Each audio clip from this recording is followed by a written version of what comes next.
What is up, my dear friends, and welcome back to the Happy Heart Academy podcast. I am your host, Tyler Joe Stratton, and in today's episode, we are talking and going to be discussing the 3 things that you should not do if you want to create happiness after your heartbreak. Today's episode is brought to you by the Happy Heart Academy. If you're not a part of the Happy Heart Academy yet, then what the heck are you waiting for? Listen, we all need to work on healing our hearts so that we can create happiness in the now, so that we can give away our happiness in the future. Ideally, we can create the change that we want to see out there when we create the change in here. And if you want to begin to excel and speed up your recovery process so that you can finally feel free from your ex, so that you can finally push past this breakup pain and finally step into your happiness and reclaim your life, then join the Happy Heart Academy. That is where your healing begins. That is where you're going to learn how to begin to live more joyfully from your heart rather than your hurt, how to move on from the past, let go of your ex, reclaim your life, and more importantly, your happiness, and be able to cultivate a greater sense of happiness during your singleness, because that is vitally important. So be sure to check it out. You can go to community.happyheartacademy.com to learn more about the Happy Heart Academy. I hope to see you on the inside of the academy. Now on to today's episode. Today's episode is about the 3 things that you should stop doing if you want to create happiness after your heartbreak. Most people get this wrong. Most people continue to do these 3 things expecting themselves to heal, expecting themselves to create a sense of happiness, a sense of healing, a sense of freedom from the past, a sense of being able to move on and let go. People are focusing on these 3 things, and most of them are not getting the end result that they're looking for. So if you stop doing these 3 things, I honestly believe that you'll be equipped with enough knowledge to be able to then position yourself in a way to begin to heal your heart so that you can create happiness after this heartbreak. So are you excited to learn about the 3 things that you should stop doing in order to heal your heart? If so, continue to watch, because here's number 1. Number 1, the first thing that you have to stop doing, and here's the thing. There's no specific order, okay? You just got to stop doing this thing. The first thing I want you to stop doing when it comes to focusing in on your healing is stop waiting for time to heal your heart. You know, a lot of people talk about this concept. Oh, it just takes time. You'll get through this in time. With time, you will overcome this and you will be able to find your happiness again. But hear me out. If you wait just on time, you're going to be waiting for a long time.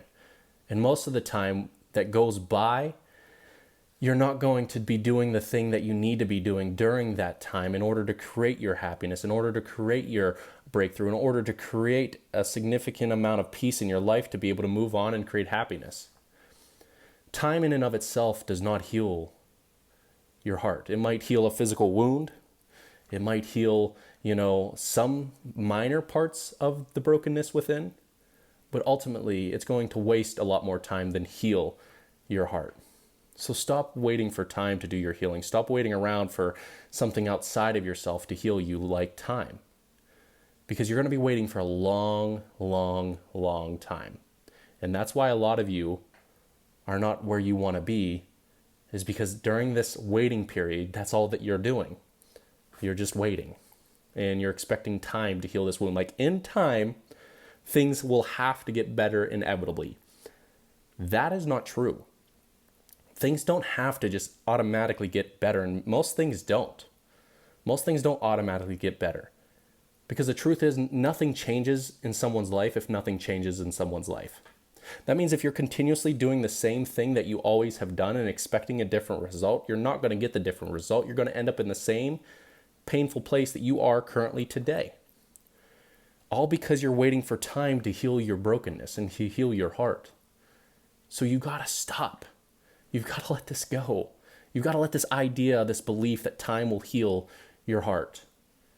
Time isn't the only thing that will heal your heart. It's what you do in that time that can help you heal your heart. So if you're not doing the right things to actually begin to heal your heart so that you can move on and process your pain and reclaim yourself and rebuild your self-worth and self-image and self-esteem and confidence, and equip yourself with the right mindset, the right heart set, the right health set, the right soul set, so that you can flourish and rebuild and reestablish who you want to be, so that you are excited about a hopeful future. If you're not focusing on those specific things during this time, then you're not going to heal. So stop waiting for time to heal your heart. Number 2 thing that you need to stop doing is you've got to stop guessing your way toward your healing. This is vital. You absolutely have to stop guessing your way toward happiness and toward figuring out how to work through this emotional turmoil and this emotional overwhelm and these thoughts of, depression and decay and, frustration and sadness and darkness. Like, why would you guess your way toward your healing? If you guess your way toward your healing, most of you are not going to be able to heal, believe it or not. You can't guess your way toward healing. Why not speed up this recovery? I know you want this pain to end, so why not do the things that can actually speed up your recovery by actually understanding the things that you need to do? People have been where you are currently. I was once where you are currently. I was once broken. I was once lost. I was once in depression. I was once fighting thoughts of suicide. I was once feeling like a nobody, completely lost, lifeless, and just wondering if I'll ever be able to reclaim my happiness. Ideally, a lot of you feel as though if you lose your significant other, you lose your happiness, you lose your chance of love, you lose your everything, you lose yourself. And if that's where you're currently at, you can't just guess your way toward happiness. That's not how this works, or you'll never be able to feel and experience a complete break away from your ex, so that you don't bring your past into your present and bleed on someone that never cut you. Are you following along? If you guess your way toward happiness and toward healing, and you don't actually heal your heart and your brokenness, you're going to end up taking your past pains into your present relationship and bleed on the person that didn't cut you. That means you're going to bring all of your bad stuff that ex, left you with, because you never dealt with it, because you never worked through it, because you never healed it, because you never babied it or nurtured it or took care of it, because you didn't know how. You just guessed your way through it. You just, I think I should probably start meditating. Maybe I should start journaling. Well, journaling and meditation is not enough. Although these things can be helpful, they're not your secret to a happy, beautiful life after this heartbreak. Ideally, you've got to make sure that you find someone who has went through what you're currently going through and are at now where you want to be. And right now, I would love to be able to help guide you back to your happiness after your heartbreak, if that's something you're interested in. Once again, you can find more information over at community.happyheartacademy.com, where I teach you how you can begin to move on, process your emotions, excel your healing process so that you can create happiness during your singleness and improve yourself so that you can attract a better quality of person. Because at the end of the day, that's what most people focus in on, is like, okay, well, now that I'm single again, I'm not actually going to take the time to be single. I'm going to try to find someone better. That's ultimately what they jump to automatically. This is not the time to jump into your next relationship.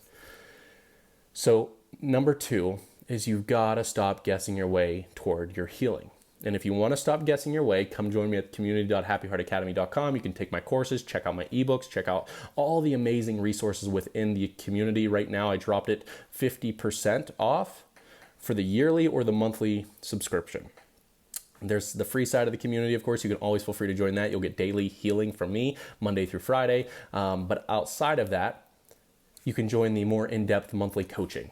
And that's where you can actually begin to heal your heart and understand the tools, techniques, practices, and thought processes behind what it takes to heal your heart. Now, lastly, the last thing that I need you to focus in on that you have to stop doing in order to heal your heart, you have to stop numbing your heart. You have to stop distracting yourself through this time. When you are waiting for time to heal your heart and you have nothing else to rely on besides time, and when you guess your way toward your self-healing and your happiness, What you do because of those two things is ultimately you're just numbing yourself and distracting yourself until you find yourself in another relationship. And then once you find yourself in another relationship, all your pains, all your problems will resurface, and you will end up in the same heartbroken situation that you are currently in.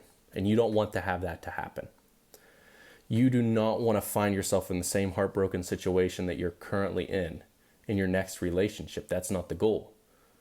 But that means you have to stop numbing yourself and distracting yourself in these times of singleness. It means you have to find the proper resources, the proper coach, the proper therapist, the proper educational system, the proper academy, so that you can begin to actually stop numbing, start feeling it in order to heal it, and equip yourself with positive distractions that are actually going to help you heal your brokenness. Now, I'm excited to announce once again that I'm creating a beautiful course. It's taking me months to create, but ideally it's called Happiness After Heartbreak. And inside of this course, you already have a glimpse inside of the course, but inside of this specific course, you're going to learn the no bullshit way to create happiness after your heartbreak and reclaim your life so that you can finally feel happy during your singleness. I am excited to bring this to you, but you will only find more information inside of the community.happyheartacademy.com. So come join me there. But remember, the 3 things that you have to start or stop doing in order to heal your heart. Number 1, you have to stop waiting for time to heal your heart. Number 2, you have to make sure that you're no longer guessing your way toward your healing. And number 3, you have to stop numbing or distracting or closing off your heart during your singleness. These are the 3 things that everyone must stop doing, that most people are doing, and is the reason why you don't feel healed or happy after this heartbreak.